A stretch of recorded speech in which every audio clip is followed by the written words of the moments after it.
Welcome to YouTube School Grade 2 English class. ඒ කියන්නේ අපි සාදරයෙන් ඔයාලා හැමෝම දෙක වසරේ YouTube School ඉංග්‍රීසි පන්තියට පිළිගන්නවා. ඉතින් අපි ඉන්නේ ඔයගලන්ගේ පළවෙනි ලෙසන් එකේ. දෙක වසරේ පළවෙනි ලෙසන් එක උනාට දුවේ පුතේ ඔයාලට පුළුවන් එක වසරේ lessons ටිකක් බලලම එන්න. ඉතින් එක වසරේදී ඉස්කෝලේ පන්තිය වැඩි ඉගෙන ගන්න හම්බුන්නේ නැත්තම් මොකද මේ COVID-19 situation එකත් එක්ක සමහරට ඔයාලට ඉස්කෝලේ යන්න හම්බුන්නේ නැහැ වෙන්න පුළුවන් නේද?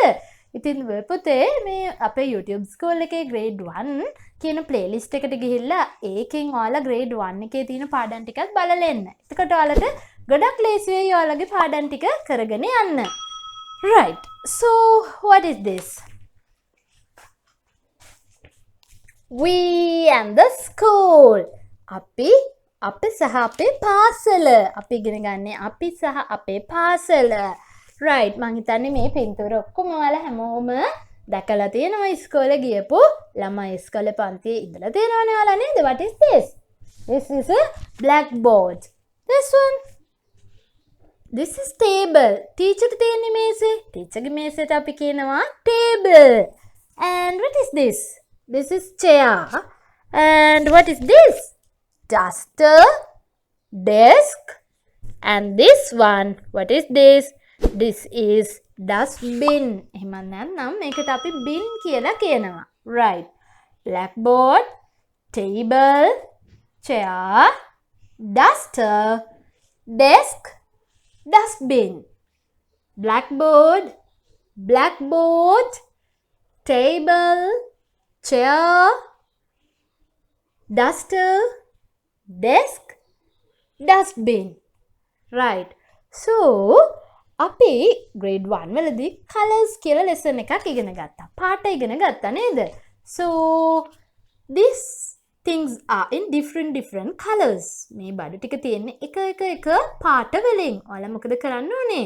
You have to color these while saying the name of the equipment. මේ භාණ්ඩේ නම කියන ගමන් ඔයාලා මේක color කරන්න ඕනේ. මෙන්න මේ page එකේ තියෙනවා color කරන්න empty pictures දීලා මේ color එකෙන්ම ඔයාලා මේ ටික color කරන්න ඕනේ. ඒ තමයි ඔයාලට කරන්න තියෙන්නේ. Right. Blackboard එක මොන colorද තියෙන්නේ? Blackboard කිව්වම automatically it becomes black. ඒකේ frame එක green color. ඊළඟට table එක brown color. chair එක purple color. The duster it's yellow color here. And the desk is in blue color and the dustbin in green color. So, can you color this? ඔයාලට මේ ටික color කරන්න පුළුවන්ද? ඔව් මම දන්නවා ඔයාලා හැමෝටම මේක color කරන්න පුළුවන් කියලා. Okay. So, මේ ටික ගැන ඔයාලට එක සින්දු තියෙනවා මේ පන්ති කාමරේ ඔයාලා ලස්සනට තියාගන්නේ කොහොමද? ඒ ගැන සින්දු තියෙනවා ඔයාලගේ සෝම් බුක් එකේ. මේ මොකද්ද? මේක ඇවිල්ලා ඔයාලගේ ඇක්ටිවිටි බුක් එක. ඒ වගේම ඔයාලට තියෙනවා මොකද්ද? සෝම් බුක් එකක්. අපි බලමු දෙකත් ටිකක් නිකන්. Right.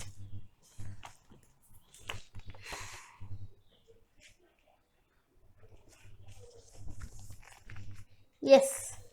This is theme number 1. Good morning. How do you say good morning in your classroom? Good morning to you. Good morning to you. Good morning, dear children. Good morning to you. Good morning to you. Good morning to you. Good morning, dear teacher. Good morning to you.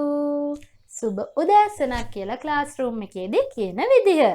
මේ තියෙන්නේ ඉස්කෝලේ තියෙන classrooms. There are 3 classrooms here. මේකේ classrooms 3ක්ම තියෙනවා නේද? හොඳට පේනවා teacher කෙනෙක්, lady teacher කෙනෙක් ඉන්නවා, gent teacher කෙනෙක් ඉන්නවා. Again a lady teacher. There are blackboards in this picture. There are chairs, there are desks. නේද? There are tables in this picture. Teachers are wearing sarees. නේද? ළමයි ඔක්කොම stand නැගිටලා ඉන්නේ. teacher ට good morning කිය තමයි ඒගොල්ලන් ඉන්නේ. ඔන්න ඒ වගේම ඊළඟටත් තියෙනවා මේ ඔයගලන්ගේ ක්ලාස් රූම් එක ඔයගලන් එකතු වෙලා ක්ලීන් කරගන්න ඕනේ. දැන් grade 2 කියන්නේ ටිකක් ලොකුයිනේ නේද?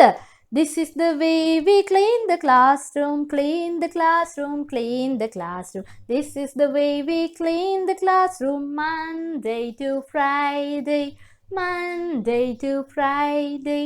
Monday to Friday ඔයාලගේ classroom එක ඔයාලා clean කරගන්න ඕනේ. ඒක තමයි මේකෙන් කියන්නේ. මේකෙත් තියෙනවා නේද classroom එක clean කරද්දී you have to use a broom and you have to මොකද්ද කරන්න ඕනේ? ඔයාලා desk and chairs move කරන්න ඕනේ. ටික ටික එහාට මෙහාට කරලා අතු ගන්න ඕනේ, ඉගෙන ගන්න ඕනේ ඒවා නේද? පන්ති කාමරය ඇතුළේදී යාළුවෝ introduce කරගන්න විදිය, යාළුවෝ එකතු වෙලා අතු ගන්න විදිය ඔක්කොම තියෙනවා. This is the way we clean the blackboard, clean the blackboard, clean the blackboard. This is the way we clean the blackboard, Monday to Friday. This is the way we arrange the vase, arrange the vase, arrange the vase. This is the way we arrange the vase, Monday to Friday. Monday ඉඳලා Friday වෙනකන් ඔයාලා පන්තිය අත ගන්න විදිය තියෙනවා මේකේ. ඔයාලා white blackboard එක clean කරන විදිය තියෙනවා. ටීචර්ගේ මල් වාසියකට මල් දාන විදිය තියෙනවා. ඒවා ඔක්කොම ලස්සනට කරන්න ඕනේ. ඒ වගේම උදේ පාන්දර ආවම ටීචර්ගේ පන්ති කාමරේ, ඔයාගේ පන්ති කාමරේ නේද? This is the way you worship your Lord Buddha. එහෙම නැත්නම් ඔයාගේ ආගමික නායකයාට ඔයා වඳින්න ඕනේ. වඳින විදිය, මල් තියෙන විදිය, ඒ ටික මෙතන තියෙනවා නේද? කම්පියුටර් එකත් එක්ක වැඩ කරන විදිහක් තියෙනවා. දැන් මේ දවස්වල y'all in your homes නැත්නම් places no you stay at your home. ඔයා ඉන්නේ ඔයාගේ ගෙදර. එහෙම නැත්නම් ඔයා ඉන්න කොතන හරි ඔයා ඉන්න තැන තමයි ඔයා ඉන්නේ. ඉන්න ගමන් කම්පියුටර් එකෙන් ලර්න් කරන්නේ මේ විදිහට ආගේ කම්පියුටර් එකත් ඇති. ඉතින් ඒකත් ලස්සනට ක්ලීන් එකට ඔයාලා තියාගෙන ඇති. නේද? ඒ විදිහට තමයි ටීචර් සික් රූම් කියලා එකකුත් ඉස්කෝලේ තියෙනවා. ඔයාලා දන්නවද ඒක? සික් රූම් ලෙඩ වුණාම ඉන්න කාමරේ ඒකත් මෙතන තියෙනවා ක්ලීන් එකට ඔයාලා තියාගන්න විදිය. ටීචර්ස්ලාගේ ස්ටාෆ් රූම් එක අතුපතු ගාලා ඔයාලා ලස්සනට තියාගන්න පුළුවන්. ඒ විදිහත් මේකේ තියෙනවා. ඉතින් දුවල් පුතේ මේ ඔක්කොම ටික ඔයාලා ලස්සනට කරන්න. ඉස්කෝලේ ගියාම ටීචර්ලාට මේ හැම දෙයකම උදව් කරන්න. ඒකට තමයි මේ ඔක්කොම ටික තියෙන්නේ. So that's it and your theme number 1 is completed. ඊළඟ දවසේ අපි theme number 2 එකත් එක්ක හම්බෙමු. ඔයගලගේ ගෙදර ගැන, ගෙදර තියෙන බඩු ගැන තමයි අපි ඊළඟ දවසේ කතා කරන්නේ. So thank you very much.